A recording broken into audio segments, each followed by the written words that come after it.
In this video, we're going to be walking through how to solder copper pipes. I have a female sweat adapter here that I'm going to be putting on to convert this to PEX, and we'll get started. So basically, the very first step we're going to do is remove whatever fitting needs to be there. This was a compression fitting. You guys can see how we did that in another video. But the next step here is to basically prep this copper pipe. So they make these multi-tools like this.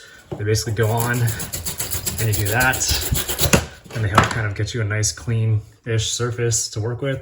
You also are going to use a deburring tool like this to go around the inside to make sure that you don't have any burrs on the inside of the pipe that might be restricting the flow of water.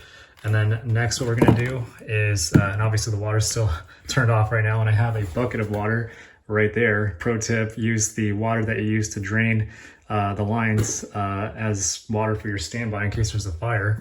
But basically what I have is some flux right here. So I'm going to paint this flux around that. Then I'm going to use a torch and I'm going to basically heat it. And then when you're looking at this torch, you'll see like a larger flame and then a smaller flame. So you want the tip of the smaller flame to be touching the pipe. So I'll be basically heating one side of the pipe.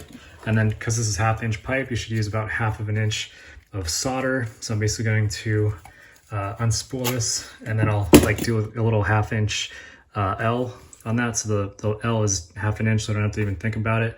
And then, yeah, we'll slide our fitting on. I'll show you guys all this stuff in real action. So we'll just jump into it and stay tuned. Okay, so first step here is to apply our flux now that we've deburred it and got a clean surface. So I'm just going to basically paint this all the way around like that. Next, I'm going to take one of my fittings and I'm going to just slip it around the outside like that, just to get our flux out like this. So I can hold it away, and then 1/2 inch, just kind of eyeball it. It's going to look something like that.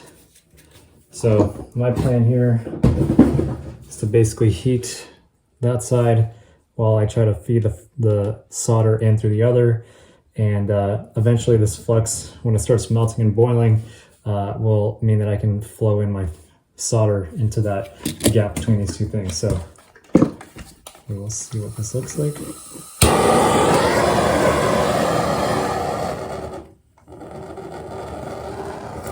Okay.